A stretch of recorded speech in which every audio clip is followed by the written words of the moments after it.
Hello friends, I am Chef Vinod Kapila here from VK's Kitchen and Academy.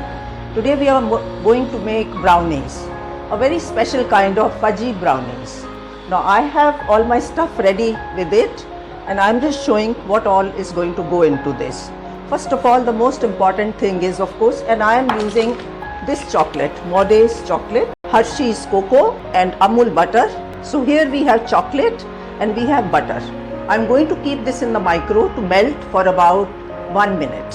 And then we have sugar and we have 4 eggs. So this brownie is going to be made of 4 eggs. And the most important thing is I'm using 8 by 8 inches tray, which is square tray for our brownies. And I've lined it with our paper. Paper is very essential because it makes it easy to take it out. So I'm going to mix right now my butter and chocolate is being melted, and here I have got my eggs and sugar, which I am just going to beat it for a second. And these kinds of fudgy brownies we don't have to beat too much because we don't want too much air going into it. That is how it stays fudgy. Fudgy basically means lots of butter, lots of chocolate. So I am going to mix it with my mixie for a while. So this is how much of an egg needs to be beaten, not more than this. It's just mixing the sugar with it. And here is my chocolate. So here's the chocolate and the butter which I mixed. I'll be mixing it with the whisk. So my butter was 130 grams and the chocolate, Moday chocolate, was 287 grams. So this we just mix it very well. Literally we have melted it and mixed well so that it becomes nice and shiny.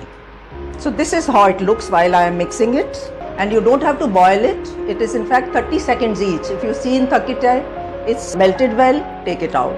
In case not, again put it back in the micro for 30 seconds. So my chocolate has melted beautifully. It's looking nice and shiny. And before we start anything, you have to have everything measured and kept on a side so that you're not fumbling or looking for it while your oven is on or while your chocolate is melting and you don't have your flour. I have my flour ready. I had sieved it. This is 3/4 cup of flour which is there and 1/4 cup of cocoa. Now cocoa also needs to be sieved. So my oven is already being preheated at 180 or 175, more like 175 to 180, in between that. For about 10 minutes you need for preheating and about 22 to 25 minutes to bake the brownie. So my flour is mixed with the cocoa. This is my sugar and my 4 eggs. And now 1 teaspoon of vanilla goes into the egg mixture. See that you get a good quality vanilla. This is the vanilla I am using. Okay, so my chocolate is melted. It's a little warm, but it's all right. And my sugar and egg, that's also mixed. I'm just getting my walnuts also chopped so that we can, these are walnuts cookies. These are walnuts brownies, cookies. So I'm going to put this egg mixture into my chocolate mixture. So this is how it looks like. So now I'm going to put the flour and the cocoa mixture into it. These are full butter brownies. That's why we stress on calling it fudgy brownies. Now there are lots of types of brownies. Maybe we will also be making one of the brownies which we can make with cocoa also. And it is equally good. But today we are making with the compound chocolate. This chocolate is called dark compound chocolate. This is a special kind of brownie where you do not put any baking powder into it. Now the moment you put baking powder, it's more like a chocolate cake, not a brownie.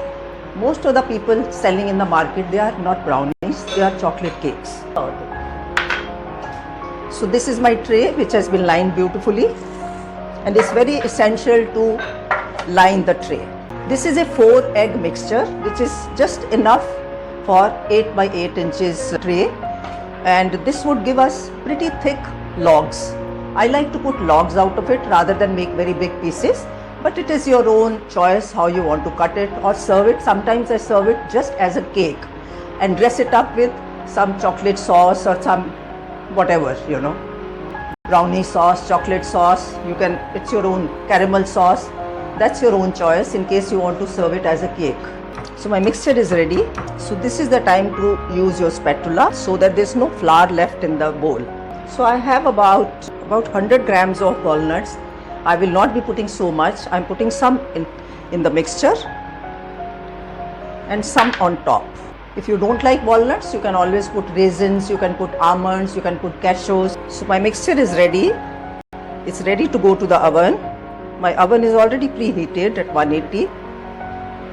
I have done it little less than 180 because I have a very good quality of oven, but you have to check your oven. So after about 22 minutes, you need to check your brownie. So there is a difference between brownie and cake. Now cake, we always check it with a toothpick or with whatever skewer or something, and we want to see the center is absolutely done. But in brownie, it should be little wobbly. That's what makes it fudgy. So this is exactly what we'll be doing it. I'll show you when we test it. Now this is right now, it's going to go to the oven. It's very essential to tap it.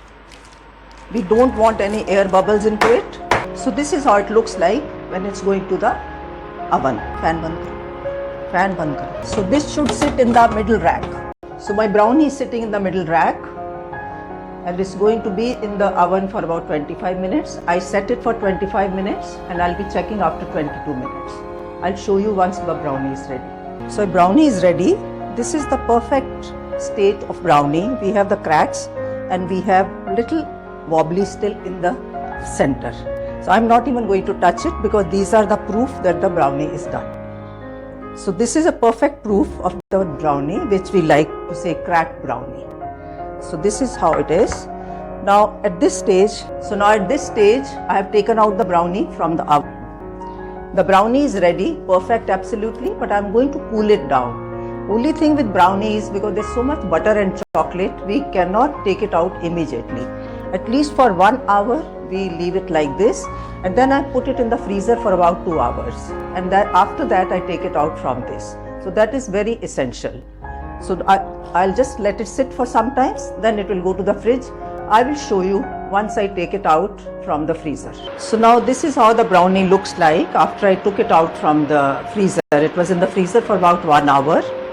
And I'm going to cut it now. So we take out the whole thing. So this is how it looks like. I'm going to take off the paper. So I'm going to cut some logs out of it, but you can cut any way you feel like. So these are our walnut brownie logs. You can serve them in the ice cream with any of the caramel sauces or on its own. So this is my walnut brownie, fudgy walnut brownie.